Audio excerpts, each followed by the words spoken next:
Hi church, welcome home, welcome back to the discipleship. CG kita akan berbicara lebih banyak lagi tentang series kali ini. Yang kemarin 2 minggu lalu kita sudah berbicara banyak, dan hari ini kita juga akan berbicara tentang the source of life. So sebelum itu, mari kita sama-sama masuk ke dalam doa. Tuhan, thank you for today. Kalau hari ini kami boleh sama-sama punya kesempatan untuk belajar firman-Mu dan juga mengalami kuasa kasih-Mu Tuhan dalam hidup kami. Biarlah Engkau berbicara dengan terang dan biarlah Engkau berbicara dengan lembut dalam hati kami dan mengubahkan hati kami pada hari ini juga. Biarlah kami hari ini mengalami perjumpaan dengan Roh Kudus-Mu di tempat ini. Di dalam nama Yesus kami berdoa dan mengucap syukur. Haleluya. Amin. Amen. So kita akan berbicara tentang the source of life atau sumber kehidupan kita. Siapa itu dia? Yaitu Yesus Kristus. Dan kita akan sebelum kita masuk ke lebih dalam lagi tentang the source of life ini, kita akan belajar dari satu pribadi di Perjanjian Lama, yaitu yang mungkin nggak begitu terkenal di Alkitab, yaitu Mephiboset. So kita akan sama-sama buka di kitab 2 Samuel pasal yang ke-9. Let's open our Bible dan juga ambil notes kita supaya kita bisa nulis apa yang menjadi rema melalui pesan firman Tuhan pada malam hari ini. Dan biarlah kita bisa renungkan itu siang dan malam dan menjadi pelajaran bagi hidup kita. 2 Samuel pasalnya yang ke-9. Kita belajar tentang Mephiboset. Siapa ini Mephiboset? Ya, jadi mungkin aku akan jelaskan sedikit latar belakang sebelum kita masuk membaca 2 Samuel pasal 9. Jadi Mephiboset ini adalah keturunan dari Raja Saul yang ketika itu bisa dibilang ingin dibasmi semuanya. Oleh karena apa yang telah dilakukan oleh Raja Saul terhadap kaum Gibeon ketika itu, Raja Saul itu membasmi semua kaum Gibeon, dan itu membuat satu tulah yang diizinkan oleh Tuhan terjadi di atas bangsa Israel karena dosa tersebut, karena dosa yang sudah menumpahkan darah terhadap bangsa Israel ini. Dan akhirnya Tuhan itu mengingatkan kepada Daud akan dosa lama yang dilakukan Saul untuk dibereskan. Sehingga Gibeon berkata, musnahkan semua keturunan dari Raja Saul. Dan Mephiboset ini seharusnya pun juga sama nasibnya dengan anak-anak Saul yang lain dan keturunan-keturunan Saul yang lain. Tapi karena hubungan Daud dengan Yonatan, yaitu anak dari Saul itu, yang begitu dekat, membuat Daud ini ingin spare the life of Mephiboset. Dia ingin memisahkan atau mengkhususkan untuk Mephiboset ini tidak ikut dibasmi juga karena dosa Saul itu. Dan kita akan belajar bahwa Mephiboset itu juga adalah anak dari Yonatan. Kita baca 2 Samuel pasal 9 ayat yang pertama. Mari kita sama-sama baca. Daud dan Mephiboset. Berkatalah Daud, masih adakah orang yang tinggal dari keluarga Saul? Maka aku akan menunjukkan kasihku kepadanya oleh karena Yonatan. Adapun keluarga Saul mempunyai seorang hamba yang bernama Ziba. Ia dipanggil menghadap Daud. Lalu raja bertanya kepadanya, engkaukah Ziba? Jawabnya, hamba tuanku. Kemudian berkatalah raja, tidak adakah lagi orang yang tinggal dari keluarga Saul? Aku hendak menunjukkan kepadanya kasih yang dari Allah. Lalu berkatalah Ziba kepada raja, masih ada seorang anak laki-laki Yonatan yang cacat kakinya. Tanya raja kepadanya, di manakah ia? Jawab Ziba kepada raja, dia ada di rumah Makir bin Amiel di Lodebar. Sesudah itu Raja Daud menyuruh mengambil dia dari rumah Makir bin Amiel dari Lodebar. Dan Mephiboset bin Yonatan bin Saul masuk menghadap Daud. Ia sujud dan menyembah. Kata Daud, Mephiboset. Jawabnya, inilah hamba tuanku. Kemudian berkatalah Daud kepadanya, janganlah takut. Ini sama seperti Tuhan berbicara kepada kita. Jadi Daud ini seperti istilahnya adalah Tuhan di tempat ini. Di ayat yang kita baca. Dan Mephiboset adalah kita. Dikatakan, janganlah takut sebab aku pasti akan menunjukkan kasihku kepadamu oleh karena Yonatan, ayahmu. Aku akan mengembalikan kepadamu segala ladang Saul nenekmu dan engkau akan tetap makan sehidangan dengan aku. Lalu sujudlah Mefiboset dan berkata, apakah hambamu ini sehingga engkau menghiraukan anjing mati seperti aku? Ayat yang ke-9, lalu raja memanggil Ziba hamba Saul itu dan berkata kepadanya, segala sesuatu yang adalah milik Saul dan milik seluruh keluarganya kuberikan kepada cucu tuanmu itu.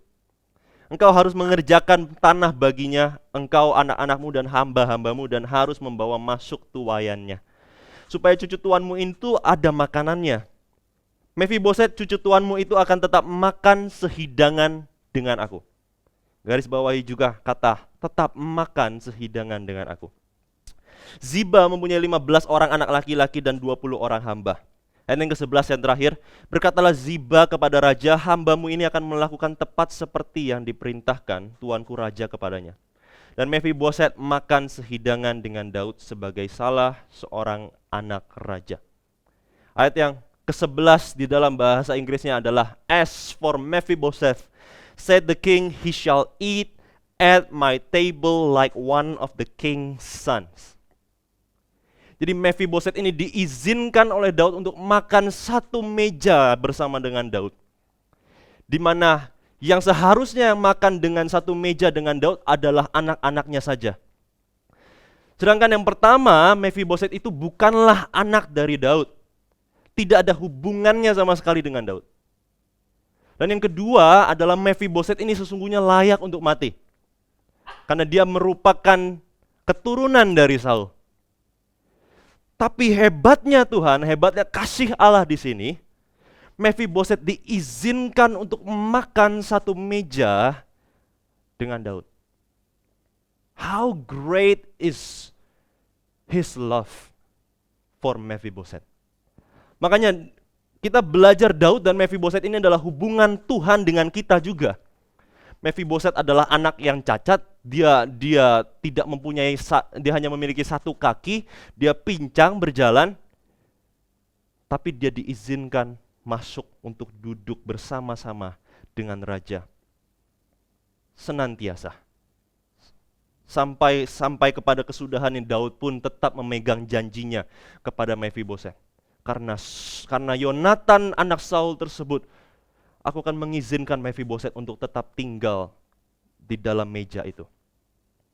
Dan yang ingin aku fokuskan adalah meja makan itu hari ini. We gonna talk about the table. Kita akan berbicara tentang meja makan itu.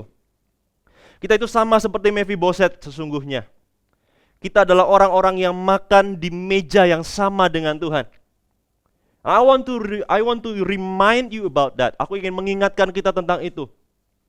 Do you remember the Last Supper atau perjamuan terakhir yang dilakukan oleh Tuhan Yesus bersama-sama dengan 12 muridnya itu? Bayangkan kita ada di satu meja dengan Tuhan ketika itu, dan Tuhan katakan di Lukas 22 ayat yang ke-19, inilah tubuhku yang diserahkan bagi kamu, perbuatlah ini menjadi peringatan akan aku. Dan ayat yang ke-20, cawan ini adalah perjanjian baru oleh darahku yang ditumpahkan bagi kamu. Dan berapa banyak dari kita yang seolah-olah sedang mengemis seperti yang Mephibosheth katakan tadi. Di ayat yang ke-8, 2 Samuel 9 ayat yang ke-8, lalu sujudlah Mephibosheth dan berkata, apakah hambamu ini sehingga engkau menghiraukan anjing mati seperti aku? Apakah hambamu ini sehingga engkau menghiraukan anjing mati seperti aku? Kita tahu cerita bagaimana ketika di zaman Tuhan Yesus ada orang yang datang kepada Yesus dan berkata, Tuhan, asal remah-remahnya saja yang jatuh ke lantai, aku akan makan dari sana. Tapi sesungguhnya kedudukan kita sebagai anak-anak Allah bukanlah seperti anjing tersebut. Kita adalah anak-anak Allah yang duduk di meja, di kursi yang sudah disediakan oleh Allah hari ini. Kita bukanlah pengemis yang harus meminta-minta kepada Tuhan, Tuhan, berikan aku makan. Dan mungkin Mephibosheth pun juga ketika dia masuk ke dalam ruangan raja ketika itu makan bersama-sama dengan raja, dia ada keraguan dalam hatinya. Apakah aku layak di meja ini? Apakah aku layak untuk makan makanan dengan raja? Seharusnya aku tidak. Seharusnya aku meminta-minta. Dan kalau kita tahu di markas kita, di gereja ini kita terkenal dengan satu anjing yang namanya adalah Oni.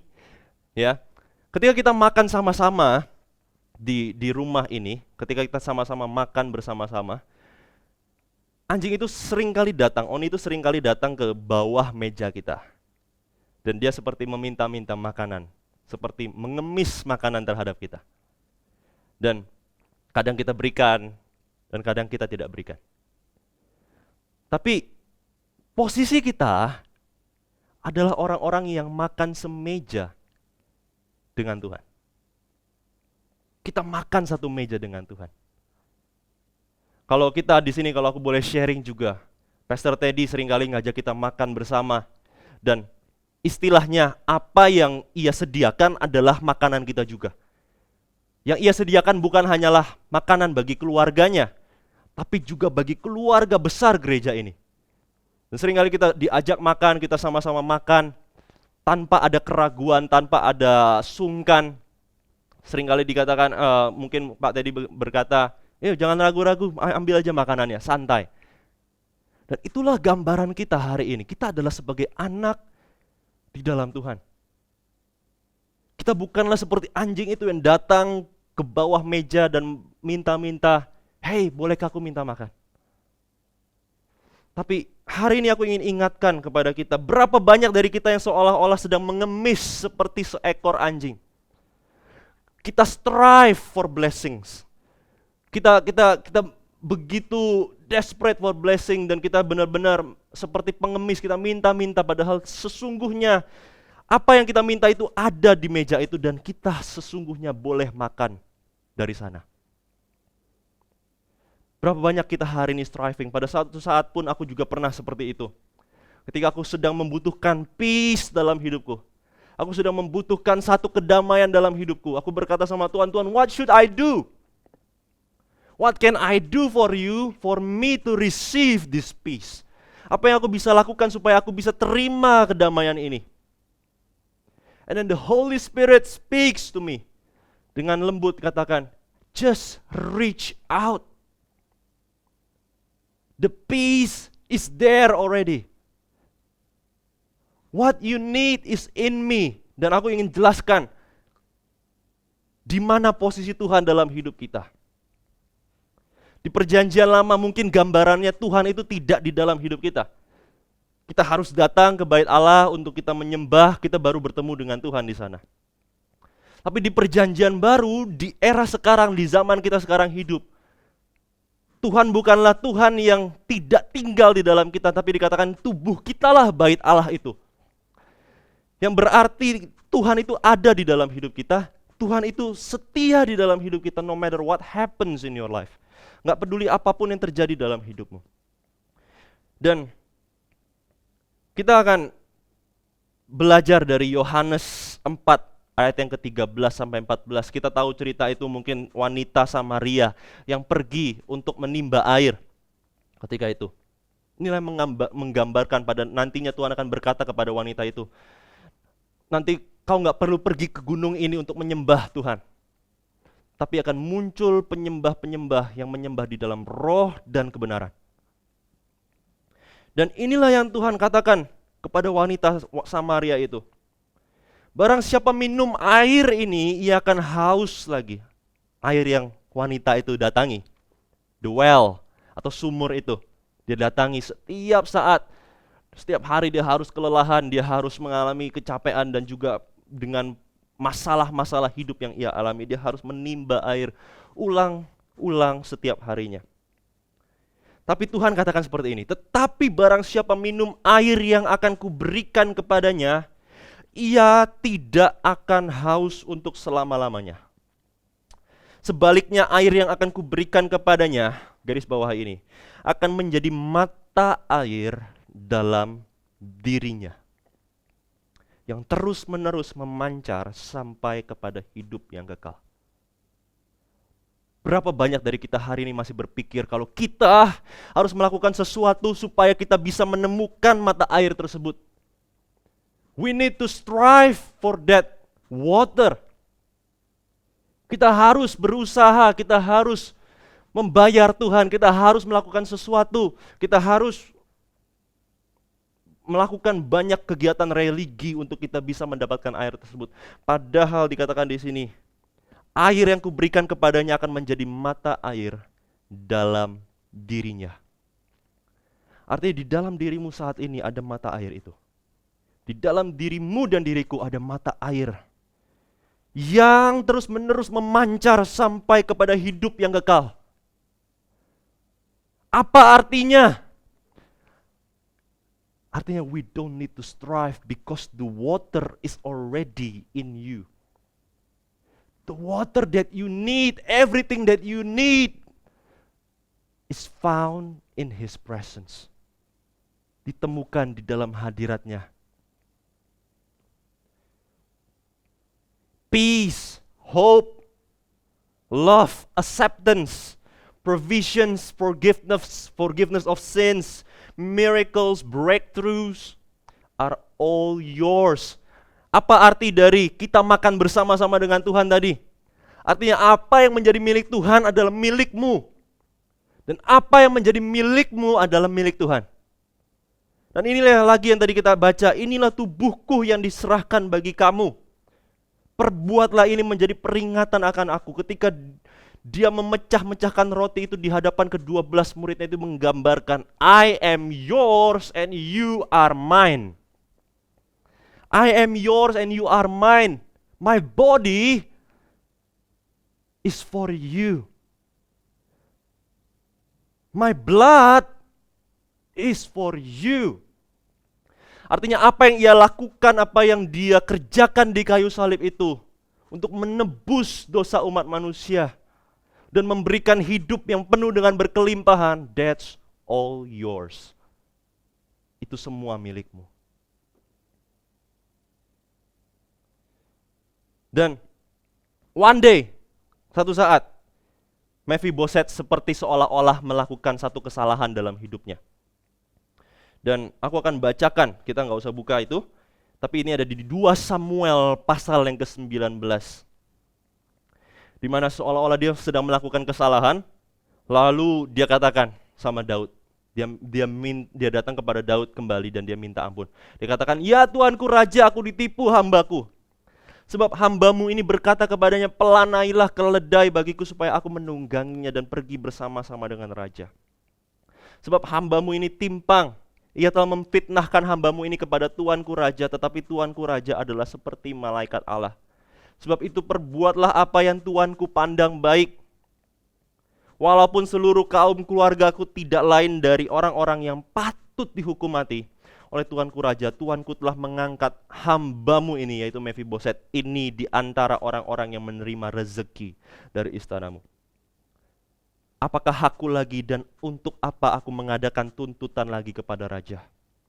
Tapi raja berkata kepadanya, ini yang dikatakan regardless of your situation and regardless of your mistake, God still accepts you. God still loves you. Bukan berarti ketika engkau sudah melakukan kesalahan, you don't have that access anymore. Tapi ketika kita memiliki hati yang bertobat, God, I'm sorry.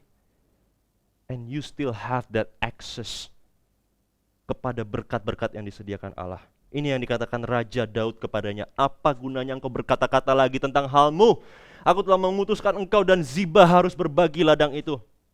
Mephibosheth seolah-olah dia mengingat dirinya ketika itu sedang berbuat salah. Aku nggak layak, aku berbuat salah ini, aku pasti mampus, aku pasti mati saat ini.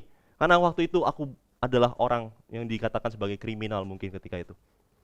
Tapi katanya Daud, untuk apa kamu ingat-ingat hal-hal tersebut?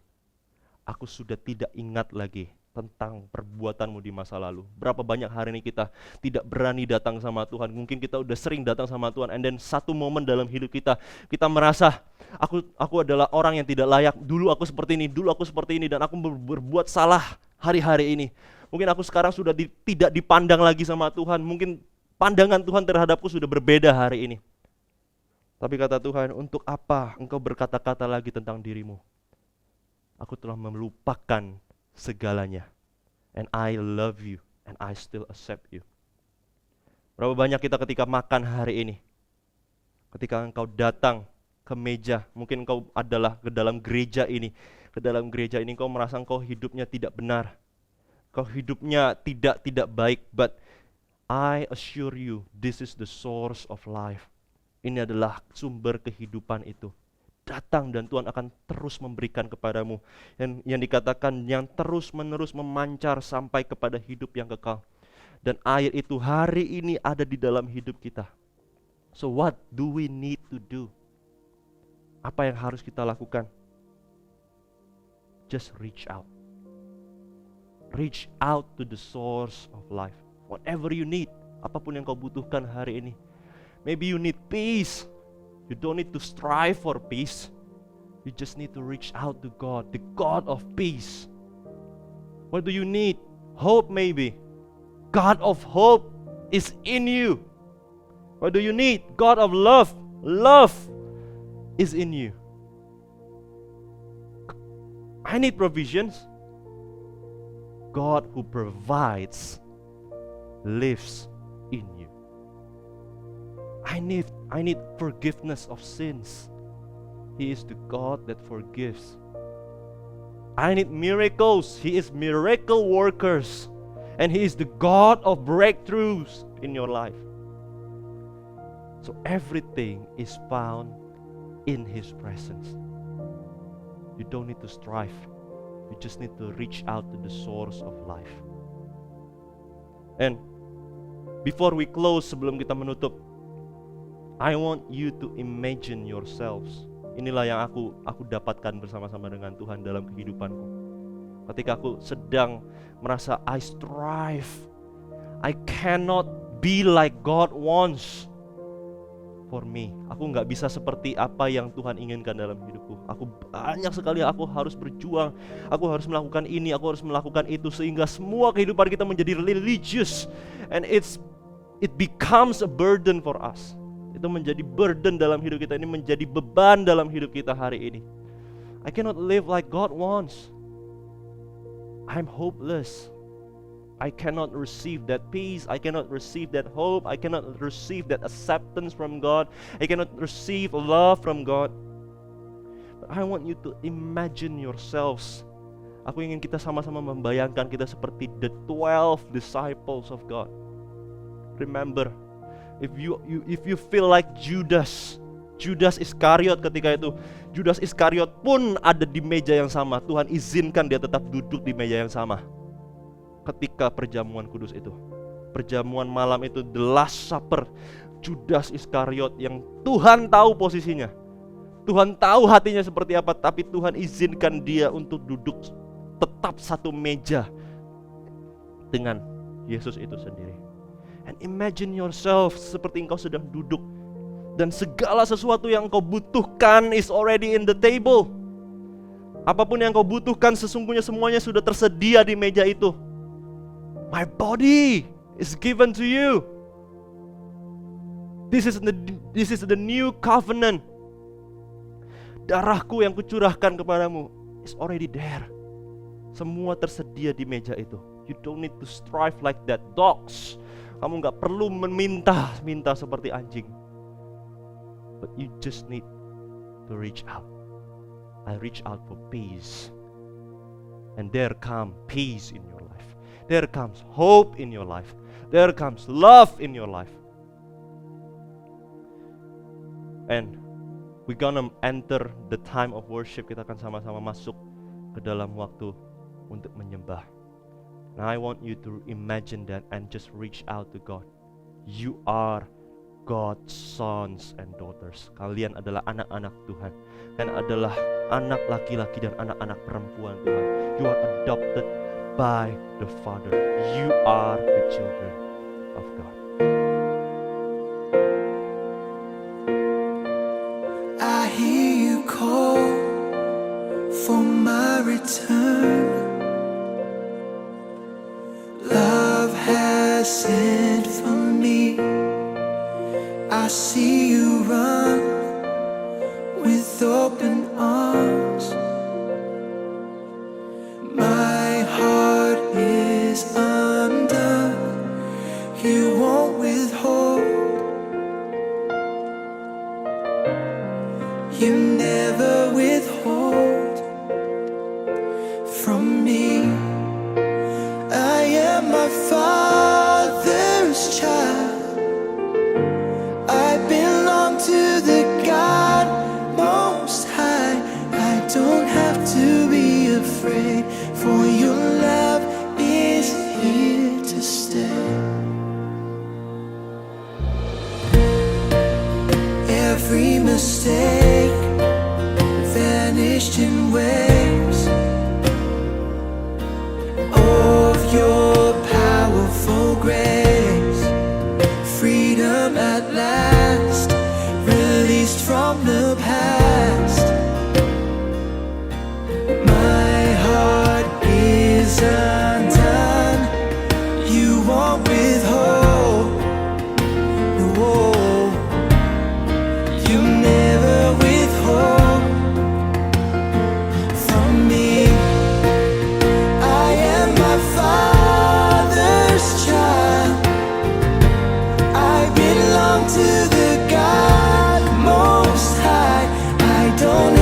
don't have to be afraid, for your